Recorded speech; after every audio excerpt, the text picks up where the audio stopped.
Aqui kala G RG power ba di mi radyo di mi cellphone ala G. Thank you G. Record. Picture G. Picture lang record. Picture lang record pa man.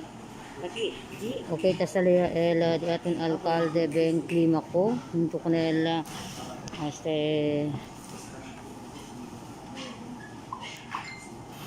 Go first meeting with Mayor Beng Climaco.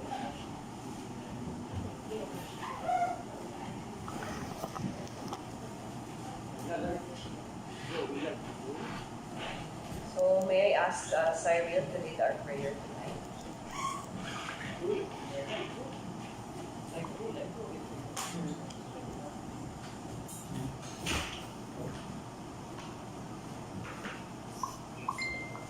social distancing.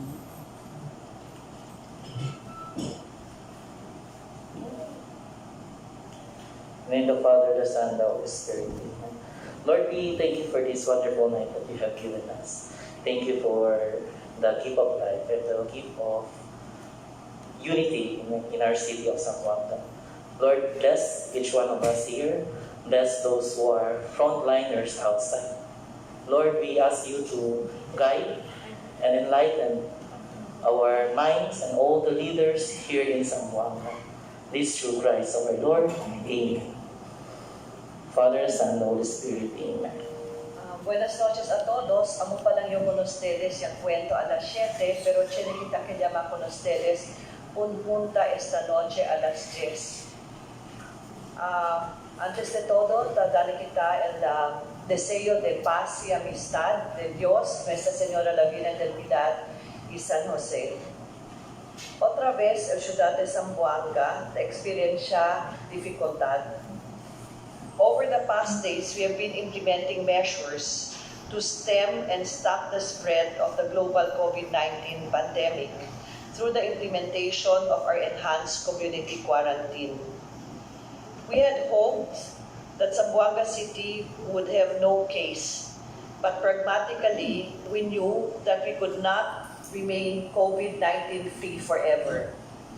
Our efforts were swift and decisive, but it was meant to delay the inevitable for as long as we possibly could, to buy time for our hospitals, health workers, and to prepare to keep people in their homes so we can lessen the spread. Querido compoblanos, con tristeza, quiero anunciar esta noche con el público que tiene kita confirmado caso de paciente positivo na COVID-19 na ciudad de Zamboanga. As of 8 p.m. tonight, the city of Zamboanga has recorded its first COVID-19 case based on the results and tests conducted by the health agencies, the Department of Health. El primer caso is a 29-year-old male who has a travel history from Manila. We now listen to Dr. Emilia Municipo, Department of Health Director, Regional Director. Tama po yun. We had the first positive case, COVID case here in Zamboanga City. The case arrived in Zamboanga City last March 13 and experienced symptoms, fever and chills on March 15. Then a sample was taken on March 16. It was sent to our ITM on March 17. And just today, late afternoon, the result arrived and it was positive. So out of the 44 samples that the region has sent to our ITM, we received 14 results which are negative. And this is the 15th result that we received, and this is positive. So as of the moment, we have received 15 sample results of the 44 samples that we sent to our ITM. Thank you, Dr. Municipo. We will now listen to Dr. Dulce Amor Mirtagalea Miramide for more of the details on what we are doing for the patient and the community. So, ang maganda di aton case is already our PUI. So, entrawiya na di aton lista that we monitor. And so far, improving LDCU symptoms and then LDCU mga uban na kasa no ay mantamin ko sa tasinti. Now that we have identified this one PUI as positive, so the next thing that we have to do is to contain, no? So dahil kita LD aton contact tracing, especially aton mga close contacts di suyo na kasa, and then we will contain gani, no? And then we will have to really tell people to practice LD aton home quarantine, especially na place on the desert ka, no? So we have actually when we kada PUI di aton tan monitor ya kita ko nede todo dia, no? And then yung sabi kita LDC symptoms are improving, so yan turnover tamen kita sa na birds di aton and taanda tamen sa sila check ya ko nede. So Arab nasita kita man focus on the containment del aton case, containment del issue yung mga close contact, and also containment of the people, especially not only in the affected barangays, but we have a citywide home quarantine, so necesita kita sa So we will now be asking Sheila, we will be entertaining questions. First question, Albert Luna. Dr. Diaton, clarification, people patient Diaton, and how is he, and on the area L, District 1 or District 2 po?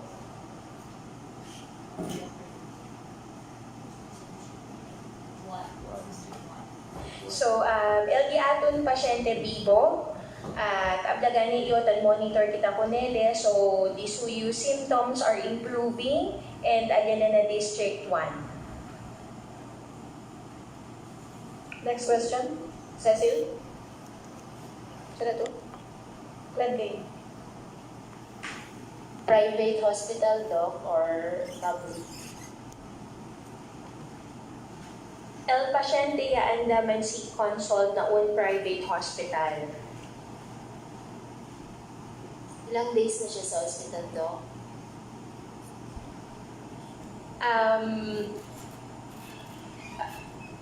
Hindi siya na-admit, no? Because mild nga ang symptoms niya. So, but because we have the triaging na di aton mga hospitals, private or public, so dyan ni kita mga triaging area. So, dun pa lang, nakita na nila na possible ito, no? May history of travel, may symptoms. So, kaya na-consider siya as person under investigation. So, kaya na-swab siya, no? Nakuna ng specimen. So, binigyan siya ng gamot, in-advise, no? In-advise siya na mag-home quarantine kasi mild ang symptoms niya. So, tinurn over sa amin ang data, that's why we monitored in the barangay. So, ganito yung ano natin, no? So, na-monitor natin sa barangay and minomonitor natin ito siya everyday. So far, ang symptoms niya improving. Next question, Mike Singh. Jonathan. Good evening, Mayor. Jonathan from IFF. Mayor, nan-inquire mga publiko di ato regarding akalya muri at PUI. Result ba include niya ba ka na 15? We'll ask Dr.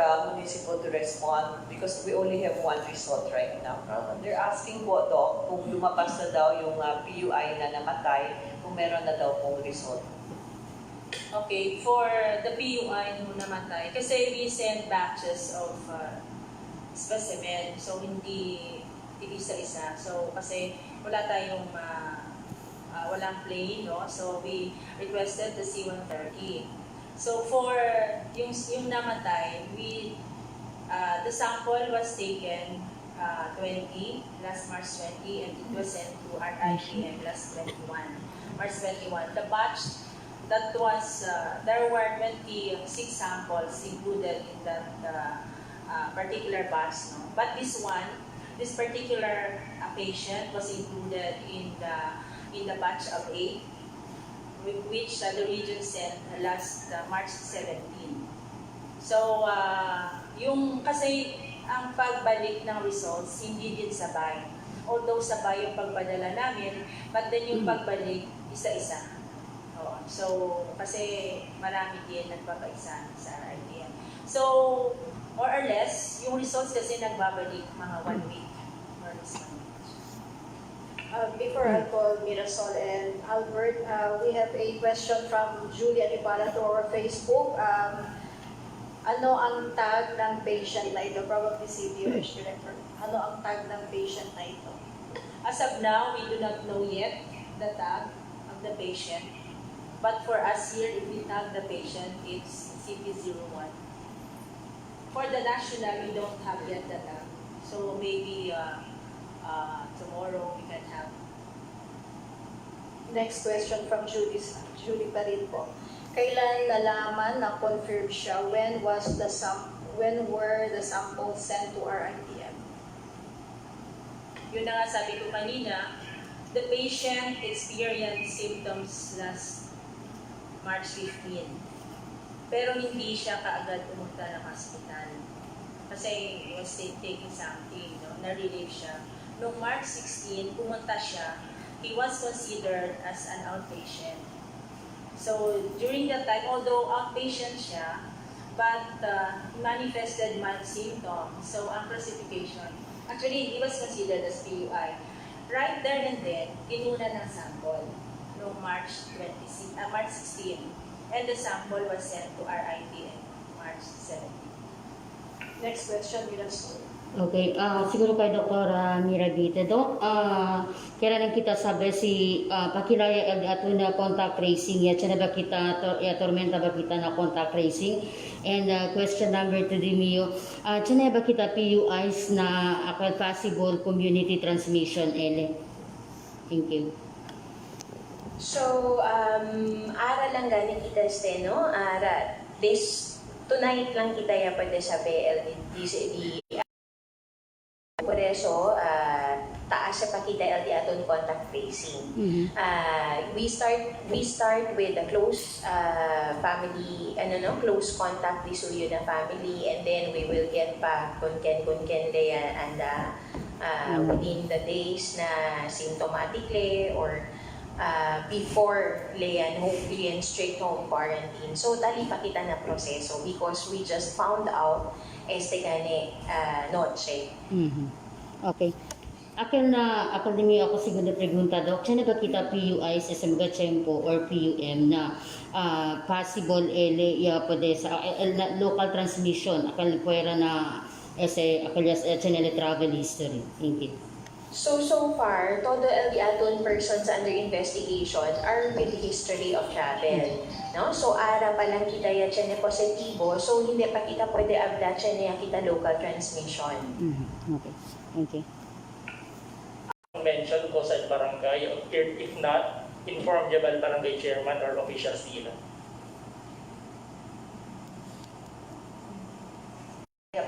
Mild LBCU symptoms.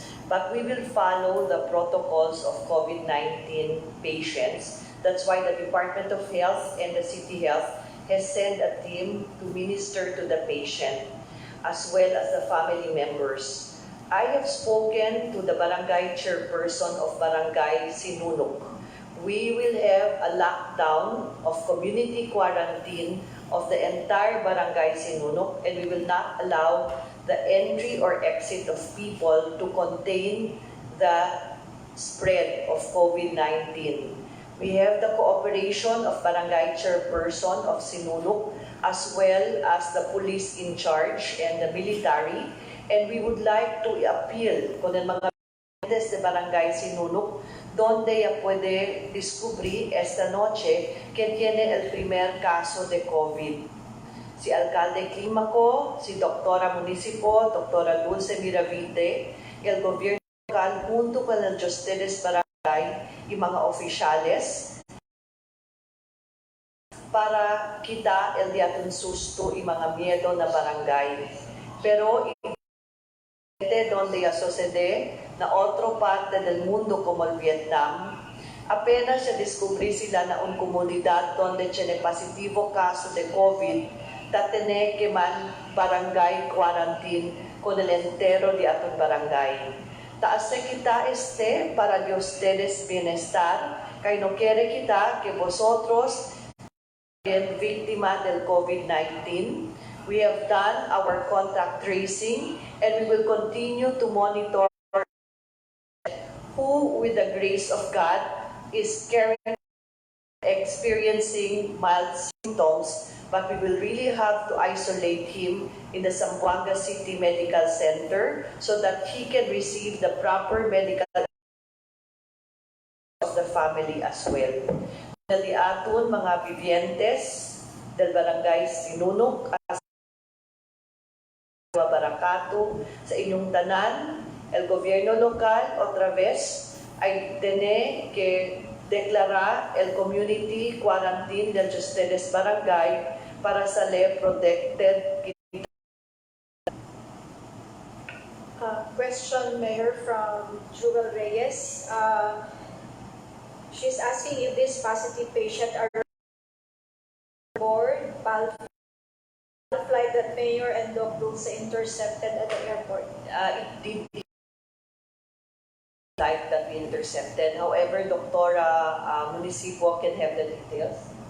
Okay, the patient arrived on March 13, taking flight, the first flight, arriving at 5 a.m. March 13. Next question, Jonathan. May kapit question, no? Kasi ko sa flight niya munta, ya pwede mo na sir. A follow-up question, Mayor, no? Kasi kineta positive para coronavirus, no? So, po sa movement, po sa gobyerno, we will suggest pa na total lockdown sa mga city or barangay Sinunuc na? We will have to because we are still adjusting to our community quarantine as a city. Por eso, we already declared that even our market will be open from 5:30 in the morning up to 12. As the flea markets will be open from 12 noon until 6 p.m., including our groceries and malls. We need to limit the travel of people. That is why even our places of worship, because we have received appeals from the Muslim community that they will not have any more communal prayers in the mosque, and even in the Catholic Church, there has been a request that they will be also helping by announcing to the people, whatever religion we have, to stay at home and pray at home, so that with the grace of God in Nuestra Señora la Virgen del Pilar in San Jose, we will be able to protect our family. I am warning the people, and I have warned the people earlier. We better stay at home and stay alive. Si continua kita, anda afuera, pasya, mantarian, anda conoce mga vivientes que unnecessary, we will end up having all our hospitals contained with people and patients until we will not be able to accommodate them anymore. Through the generosity of Ms. Wallstrom, Ateneo de Zamboanga has allowed us to use the facility through the support of the Department of Health, our private hospitals, administrators, and CHO, and our frontliners. We are preparing this as an isolation area, but the Department of Health, utilizing Zamboanga City Medical Center as the center in the region, will be made available for COVID-19 patients without discrimination protocols of DOH. We will be even finished but soon to finish center in Kabatangan, which is our evacuation center. If we still have patients, we will have to open even our Coliseum to have our makeshift.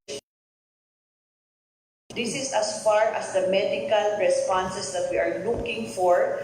We movement for Better Zamboanga, Sir Cholo Soliven, Dr. Anton Lim, and the numerous Zamboangueño communities Christians, Muslims, and Lumans in Zamboanga City and out that have been working to provide PPEs as well as trying to source out our testing kits. Test started. Kung Doktora Mirabite, Dok, este ba positive patient da aton since abla to Bibo Manlen, no?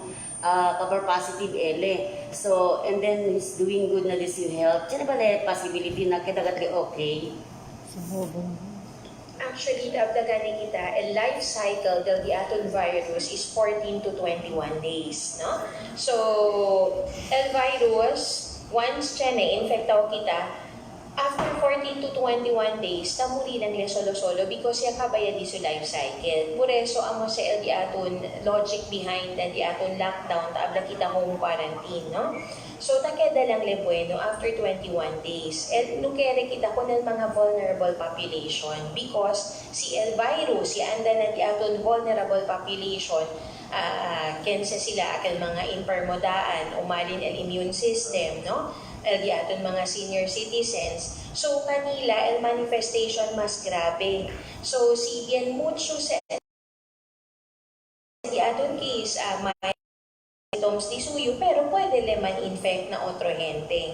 So, as much as possible, tabla kita ko ng mga gente, especialmente akal di aton PUI ganit, tabla kita, no?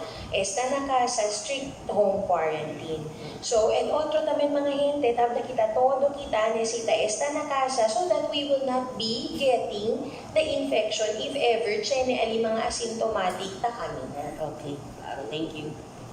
Before I call Val, question from Julia Di Parla, Mayor.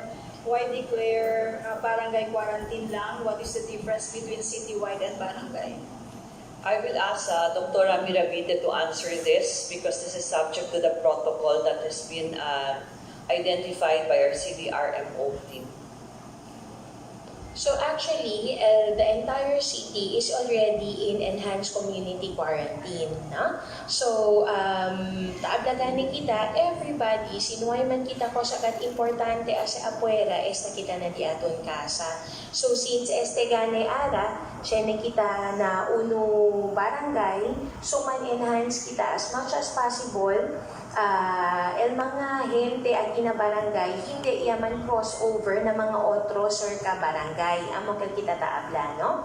And then, pwede lang syempre sa el mga gente na casa, provided, ali lang sila na tila barangay man bira-bira. Pero, taabla lang kita syempre, do not go outside if you do not have anything to do. Sinuay man kat importante para po sa ase apuera, lumaya kita anda apuera, esta kita na casa. So, amo si tabla kita ko ng aton mga barangay, no? Si ase kita sa barangay quarantine, that el mga gente ali, man-confine lang anay sila, nag-iila lang kat anay barangay, para pwede kita man-monitor. Question from a health worker daw is the Doc. Paano yung health workers na dadaan sa Sinunuc bukas? So, we will come up with a scheme, no? So, akil mga nesita anda na trabaho, pasa sila na Sinunuc. So, pwede sila pasa, pero hindi sila pwede abaha. Hindi pwede asa abaha gente alya, no? Or, el mga gente na Sinunuc, hindi pwede munta para anda sila na mga otro barangay or apuera. So, dyan nakitaan sila schema si. Next question, Val.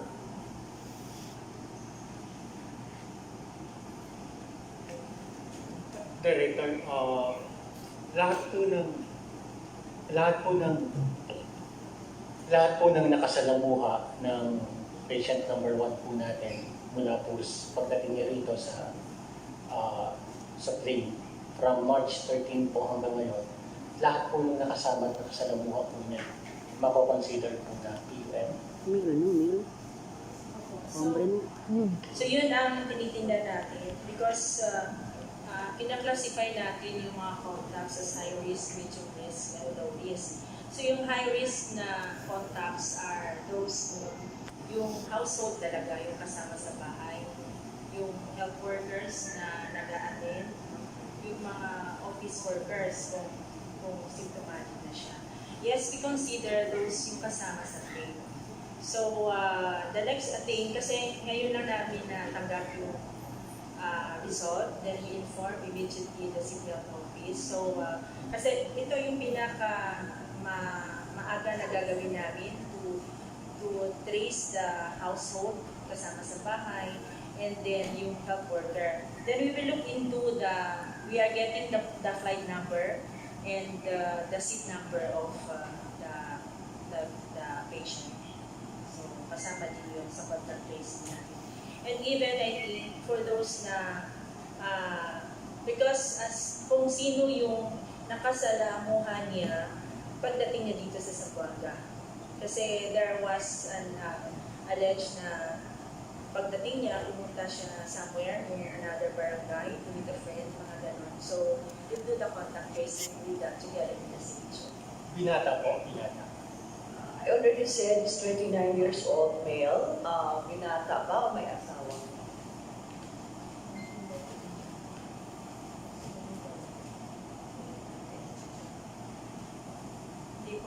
Single. Next question. Patient CP01, the first COVID patient of Zamboanga City, is a 29-year-old male, single, that came from Metro Manila and arrived Zamboanga on the first flight on March 13, 2020, and that is Friday the 13th. Follow-up question lang for Dr. Dulce from Julie. Doc, when you say down no crossover, how will they enforce it? More caps in Sinunuc? What about emergency cases? Will they allow outbound Sinunuc people? Yes, kaagdanan kita, pwede pa sana Sinunuc, pwede sali, si Tiene, importante para si afuera, no? So, pero akal mga community people who are there, hindi sila pwede sali afuera, pwede sila andaman tiyangge, nag-iila tiyangge, no? Pero na Sinunuc lang sila. So, pwede pa sa, pero Tiene kita proper scheme. Next question, Cecil? Mayor, buenas noches. Cosa pasa con el mga vivientes de Sinunuc, Mayor?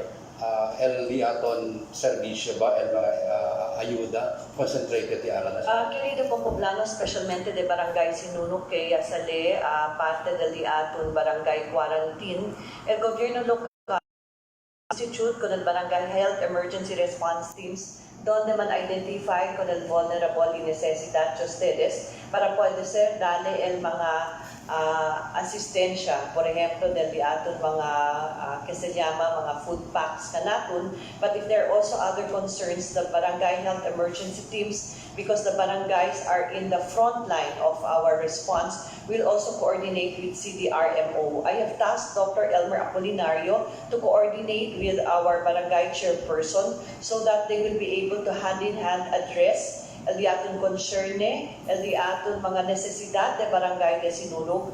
Itablayo con ustedes en este tiempo de ustedes cooperación para hindi kita sale sobresaltao. Esta enfermedad de COVID is very contagious. That's why we have been asking people to stay at home, say a prayer, and quarantine as a family. Unfortunately, we have our first case of COVID right now. That is why we have to implement stricter measures in the area or the periphery donde tiene COVID positive patients. Pero además de este, el positive patient, with the grace of God, has been exhibiting mild symptoms, thank God, but we still want to ensure that even el Barangay Sinunuc, el mga vivientes que taquedaas sa ali, para hindi ustedes sale, miedo sobresaltao, tapidiyo que aquel most vulnerable, como tiene mga senior citizens, aquellos que tiene enfermedad como cáncer, diabetes y otro mga autoimmune mga enfermedad, pabor gayot de saleha esta na casa, especially those that will be vulnerable. You need to wear a mask if you are coughing or if you have colds. You need to sanitize and properly wash with soap and water. And also, si tiene ustedes sanitizer, utilize it.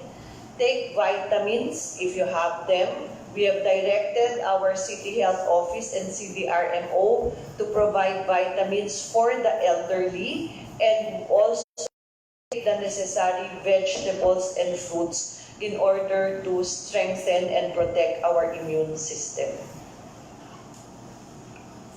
Next question from the Facebook, Dr. Dulce from Radyo Pilipinas. Sina total numbers, the PUIs, the ato na city, kwanto kanila ang same with mild symptoms del patient kaya sale positive. Also, how about the plan of using Lataka as an area of isolation? Is it ready to accommodate patients? So, as of now, we have one confirmed case. Chine kita total 31 PUIs. El mild symptoms aqui is 28. El elderly aton with comorbidity are 3. 4 are admitted. We have one mortality, but this is pending el aton result. So, el aton mortality no ay makita resulta dyan, no? And we have already 11 negative results. So, out of the 31, chine kita 11 ay negative ya, LDL results, no? Next question, Jonathan, and then Mirasol. Good evening, ma'am. Si pwede o online si Sir Jody Berardo sa tinag ko sa pregunta. Sir John, online ko. Good evening, Jonathan. Good evening, Mayor. Good evening, Doktora. We got an information. Si patient number 1, yaan naman check up March 13 na Unrivado Hospital. But unfortunately, yung pwede ka tayo si Aura, ay mga Kenya man encounter ko nere, kaya man-check ko na ER, sa duty pa. So my question is, kung saan data di output? Kasi up until now, yung pwede kita magkwento ko na second persona, Kenya check ya ko nere, kali pa na siya sa duty na hospital. And mucho pa sa men also sa men kung Kenya man encounter during that day, Dinamis Hospital of one of veterans. So, yan po diyan kita man-trace kung kaya ako generando kay and on the other na ER full hospital, and for a fact that man ada yung mga care mo kaya mahina yung immune system, baka mas pronto kanila ataka. So, yan po diyan kita man-trace puno por mundo and mga medical personnel kung kaya siya man-encounter during after March 13 po diyan man-check up. I think the patient, Doctora, went to on a check-up. Do you have an email?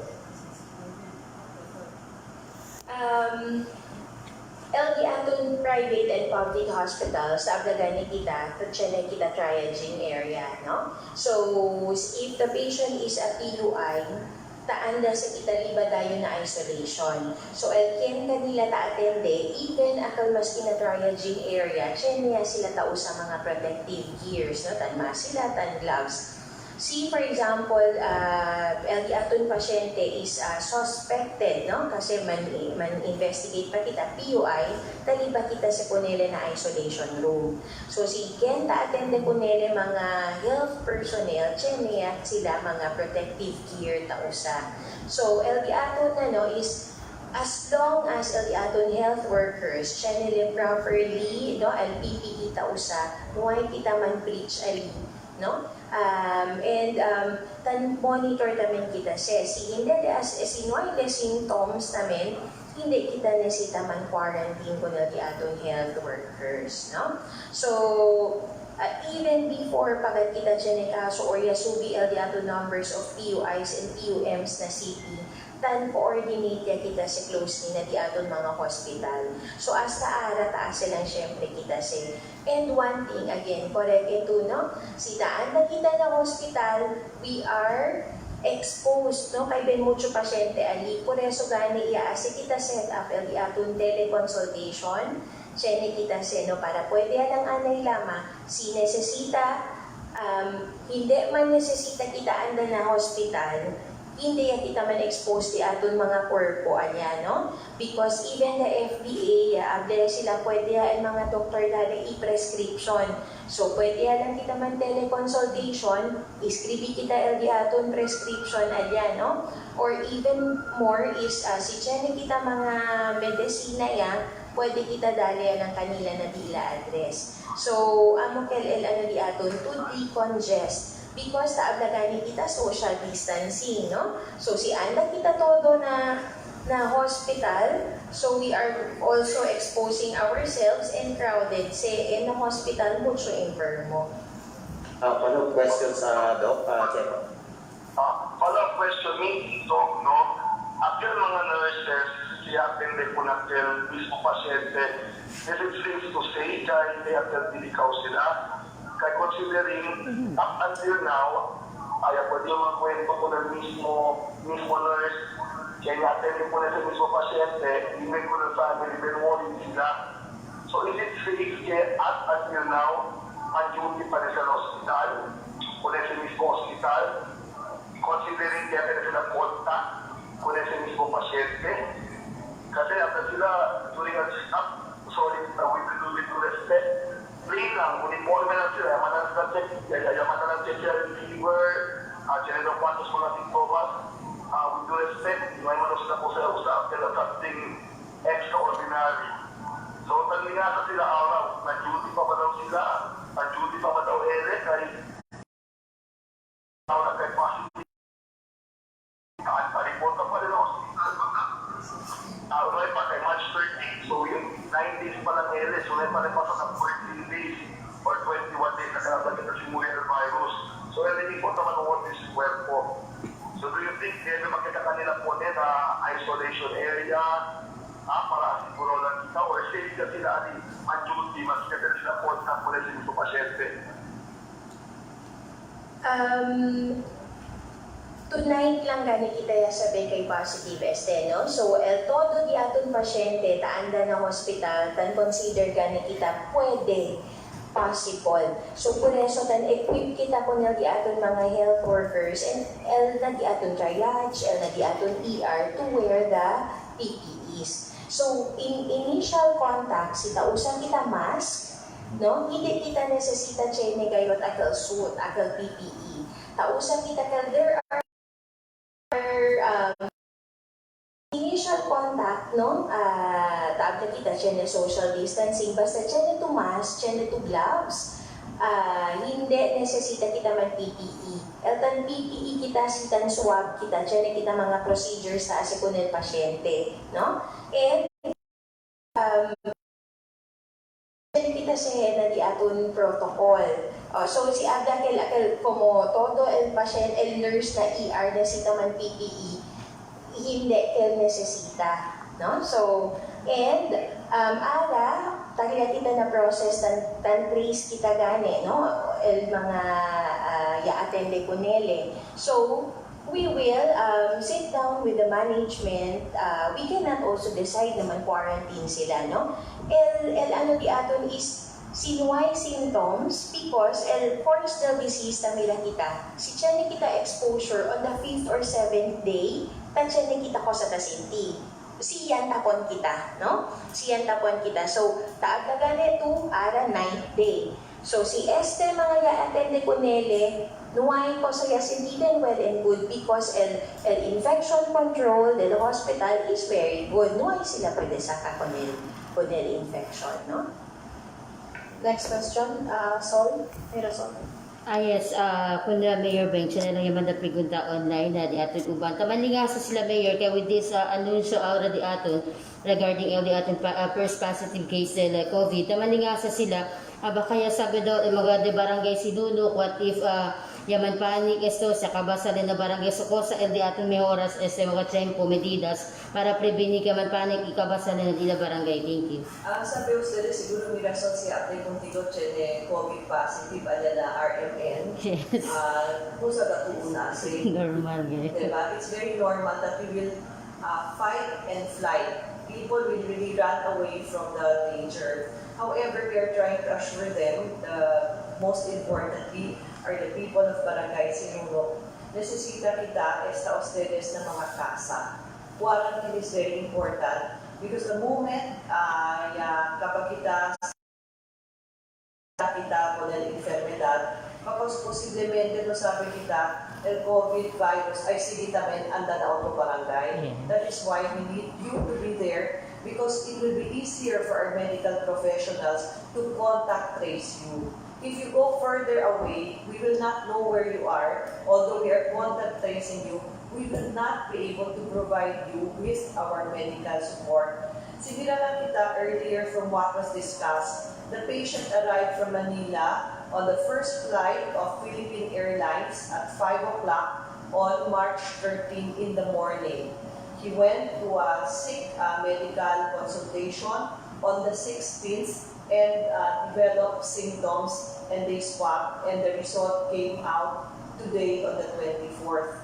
If you look at the way the patient is, and we will ask our doctors to also diagnose, we did not hear this patient seeking medical assistance from the time he went on the 16th hasta este tiempo because it exhibited mild symptoms. What is, I think, encouraging here is that there must have been a very good protocol observed akit mga hospital kay Atende Conele, akit question na natin si Cons Jodiver, kay mental pasyente, inway necesita na kita hospitalization. But we want to ensure and assure the people that we need to stay put in our houses. Por eso tabla kita man quarantine.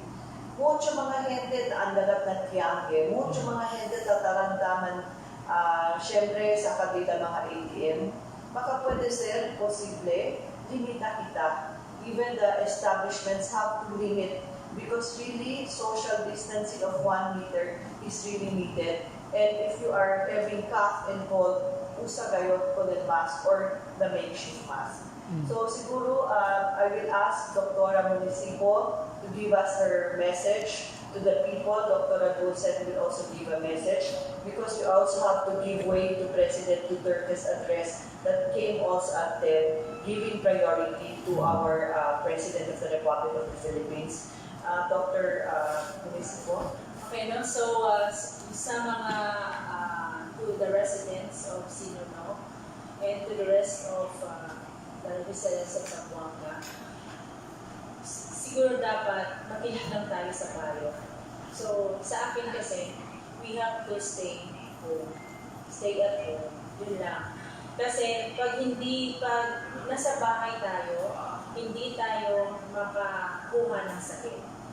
At hindi tayo din makakahawak ng sakit. So, yun lang. Tapos, kunting tiis lang. Because this is only 2 weeks, sa sinasabi natin. 2 weeks, kunting tiis, at siguro dapat meron tayong disiplina sa mga sarili natin. So, reminders na patuloy yung paghugas ng kamay. No? Kung pwede, every 20 minutes, maghugas ng kamay. Hindi naman kailangan na meron ka ng alcohol, pero paghugas ng kamay with soap and water, pwede na rin yun kung wala ka ng alcohol sa bahay. Tapos, maintain social distancing. Yung distansya ng isang metro, kahit na isang bahay tayo. Although, minsan yung iba maliit ng bahay, pero hindi tayo magsabay sa isang lugar. So, mag-maintain pa tayo ng distansya. Tapos, yung pag nagubo tayo, dapat yung piniprescribe namin na magubo sa elbow o dito sa sleeve, no, ng damit. And then, dapat kumain tayo ng gulay, prutas para magiging strong, no, yung resistensya at hindi tayo makuha ng sakit. Yun lang siguro sa akin. So, alagaan natin ang ating mga matatanda sa bahay, mga elderly, yung mga may sakit, no, may ibang sakit, diabetes, hypertension, cancer, para hindi sila makahawa ng sakit. Yun lang, makinig po tayo, no? Kunting tiis lang. Please stay at home. Salamat, Doc. And now let's listen to Dr. Dulce. So, todo kita, each one of us can really help out, no? Na di atong fight and na di atong COVID. Tablaga na kita, we have, todo kita, ourselves, we have to practice. We have to change our behavior as of this time, no? So, we have to consciously practice, social distancing, home quarantine, no? Sinuway ko sa importante as afuera, esta na casa, and then we have to also take care of our vulnerable population, LD aton senior citizens. So, 14 to 21 days to stay put, no? All of us can help out to really stop and contain este di aton kay takiaman naman gani kita kaso at ina di aton syudad. So now more than ever we have to help and cooperate so that we will be really able to contain este di aton disease. Thank you, Dr. Dulce.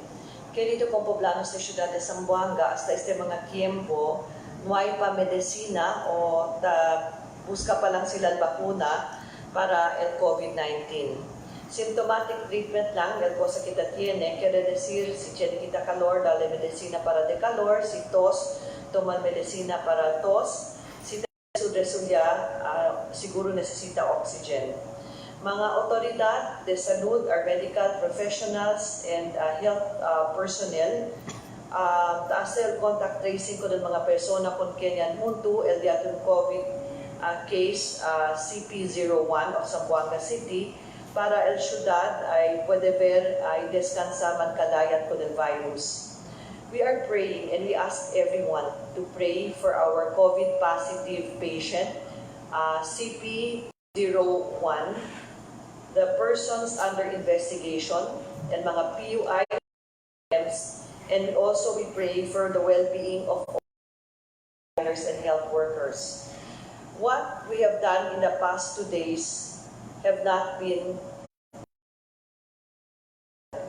pero en este tiempo